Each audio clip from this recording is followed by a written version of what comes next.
یہ لکھا ہے کہ حضرت عمر فاروق رضی اللہ تعالیٰ ان کے دور میں بھی کس طرح کا واقعہ پیش آیا۔ ایک نوجوان تھا، حسین و جمیل تھا، اللہ نے حسن عطا کر رکھا تھا بڑا۔ اس نے جب بھی نماز پڑھنے کے لیے آنا نا تو راستے میں ایک عورت تھی، اس کی نظر پڑتی، اور یہ کہا گیا ہے کہ جو نظر ہے یہ شیطان کے تیروں میں سے ایک تیر ہے حضرت، اسی لیے تو حضرت جی نظریں جھکا کے چلنے کا حکم دیا گیا ہے، کیونکہ جو نظر ہے یہ شیطان کے تیروں میں سے ایک تیر ہے حضرت جی۔ پڑھ تو یہ ایک دفعہ جاتی ہے لیکن کتنی دنوں تک حضرت اس نظر کا جو اثر ہے وہ دل سے نہیں جاتا حضرت۔ اپنی نظریں بڑی سنبھالو حضرت، اپنی نظریں بڑی سنبھالو حضرت۔ اس کی تو نظریں پاک تھیں لیکن راستے میں ایک عورت تھی، اس کی پاک نہیں تھی۔ اس نے آتے جاتے جاتے آتے آتے جاتے اس کو دیکھنا، شیطان نے اپنا کام کرنا شروع کر دیا۔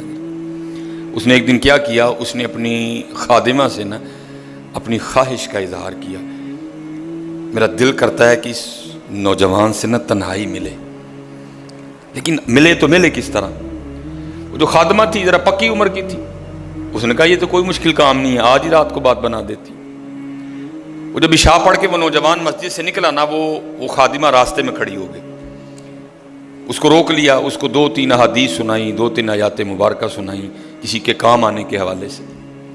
ہمارے گھر میں مرد کوئی نہیں ہے، کچھ وزنی سا سامان اٹھانا ہے، اگر آپ اٹھا دیں تو بڑی نوازش ہوگی، اللہ راضی ہوگا، اللہ کے رسول راضی ہوں گے، کہ کوئی مسئلہ نہیں۔ اسی طرح ہوا حضرت، وہ گھر لے گئی، پچھلے کمرے میں لے گئی، وہ جیسے کمرے میں داخل ہوئے وہ عورت پہلے موجود تھی، اس نے جناب اندر سے چٹکنی لگا لی اور اس کے سامنے اپنی خواہش کا اظہار کیا۔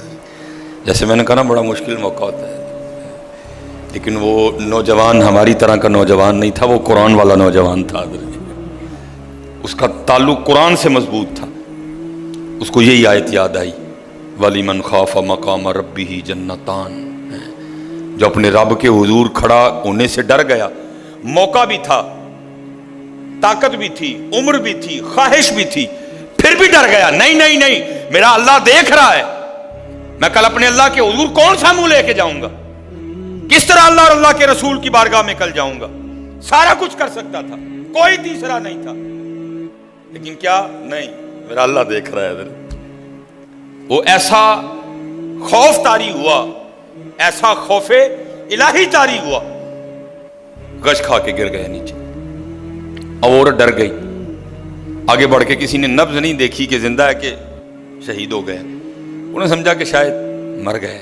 اس نے دروازہ کھٹکھٹایا، باہر سے اس نے خادمہ نے دروازہ کھولا، اس نے کہا یہ تو مر گیا۔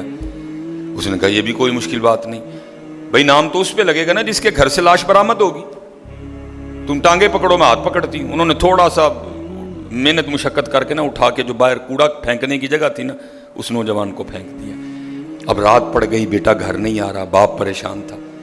جب کافی وقت گزرا نا تو والد صاحب بیٹے کی تلاش میں نکلے، تو راستے میں کیا دیکھتے ہیں کہ وہ جو کوڑا کرکٹ پھینکنے کی جگہ ہے وہاں بیٹا پڑا ہوا ہے۔ بیٹے کو اٹھایا، گھر لے آئے، منہ پہ پانی کے چھینٹے مارے، بیٹے کو ہوش آئی۔ باپ نے پوچھا پتر کیا ہوا؟ وہ بیٹے نے پھر سنانا شروع کیا۔ جب پھر وہاں پہنچا نا کہ اس عورت نے مجھے دعوت زنا دی، تو پہلے تو خوف الہی کی وجہ سے بے ہوش ہوا تھا، اس بار اتنا خوف الہی نے غلبہ کیا کہ واقعی روح پرواز کر گئی ہے۔ والد نے راتوں رات جنازہ کروا دیا۔ صبح والد صاحب فجر کی نماز کی جماعت میں شریک نہیں ہو سکے۔ جب نماز سے فارغ ہوئے نا تو امیر المومنین حضرت سیدنا عمر بن خطاب رضی اللہ تعالیٰ نے پوچھا بھائی وہ آج ہمارا فلاں مقتدی کیوں نہیں آیا؟ لوگوں نے ساری بات سنائی، حضرت جوان بیٹا تھا، انتقال کر گیا، رات ہی کو جنازہ ہو گیا، شاید اس وجہ سے حضرت نہیں جماعت میں تشریف لا سکے۔ آپ نے فرمایا چلو اپنے بھائی کے غم میں شریک ہوتے ہیں۔ حضرت سیدنا عمر فاروق رضی اللہ تعالیٰ عنہ آئے، باتیں ہوتی رہیں۔ آپ نے بیٹے کے انتقال کی وجہ پوچھی، بیٹے نے ساری بات سنائی۔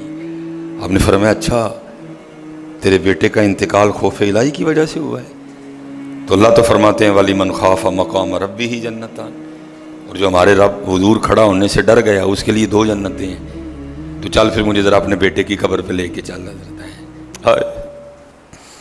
لکھا ہے حضرت عمر فاروق اب اس کے بیٹے کی قبر پہ تشریف لے، اس کی قبر پہ کھڑے ہو کے اس نوجوان کو باہر سے مخاطب کر کے فرماتے ہیں، اللہ فرماتے ہیں وَلِمَنْ خَافَ مَقَامَ رَبِّهِ جَنَّتَانِ، اور جو اپنے رب کے حضور کھڑا ہونے سے ڈر گیا اس کے لیے 2 جنتیں ہیں۔ اے نوجوان اب آگے تو بتا اللہ نے تجھے 2 جنتیں دیں کہ نہیں دیں؟ تو لکھا ہے قبر سے جواب آتا ہے امیر المومنین رب سچا، رب کا رسول سچا، رب کا قرآن سچا، میں جیسے ہی قبر میں آیا ہوں اللہ نے مجھے 2 جنتیں عطا کر دی ہیں۔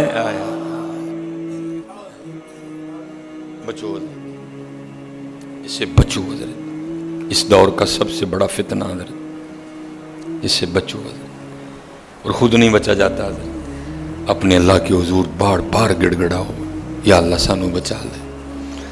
اور پھنسایا حضرت ہمیں انہوں نے اس طرح ہے، ہمارے معاشرے کو انہوں نے اس طرح کا بنا دیا ہے کہ یہاں زنا بالکل بری چیز نہیں سمجھی جا رہی، لوگ فخر سے بتاتے ہیں، اور یہ قرب قیامت کی نشانی ہے۔ لوگ گناہ کر کے فخریہ بتایا کریں گے۔ آج کا نوجوان فخریہ بتاتا ہے، جی میری اتنی گرل فرینڈز ہیں، آج کا نوجوان فخر سے بتاتا ہے یہ قرب قیامت ہے، یہ نشانی ہے قیامت کی۔ لوگ گناہ کر کے ڈریں گے نہیں بلکہ فخریہ بتایا کریں گے، ہاں جی میں یہ گناہ کر رہا ہوں اور اتنی جگہ کر رہا ہوں میں یہ گناہ۔ لیکن کیا ہوگا؟ نیکی مشکل ہو جائے گی۔ آج حضرت جی آپ دوسرا نکاح کر لیں، اللہ سنت ہے، قرآن میں اللہ خود کہہ رہے ہیں فَإِن تَابَ لَكُم مِّنَ النِّسَاءِ مَثْنَىٰ وَثُلَاثَ وَرُبَاعَ۔ پہلے کی تو اللہ نے بات ہی نہیں کی، بات ہی دوسرے سے شروع ہو رہی ہے۔ مِّنَ النِّسَاءِ مَثْنَىٰ وَثُلَاثَ وَرُبَاعَ، پہلے کی بات ہی نہیں ہوئی، بات ہی دوسرے سے شروع ہو رہی ہے۔ جتنی مرضی گرل فرینڈ رکھ لیں آپ کو کوئی برا نہیں سمجھے گا، بلکہ لوگ آپ کے جانے کے بعد بڑا خوش ہو گئے کہ یار بڑا رنگین مزاج آدمی ہے۔ لیکن حضرت آپ دوسرا نکاح کر لیں اسی وقت آپ لوگوں کے کاغذوں میں 2 نمبر ہو جائیں گے حضرت۔ پیکے بھی ناراض، سونے بھی ناراض، پرا بھی ناراض، سالہ بھی ناراض، ہیں جی چھوٹا بھی ناراض، وڈا بھی ناراض ہے۔ یہ کیا ہے؟ یہ قرب قیامت ہے حضرت۔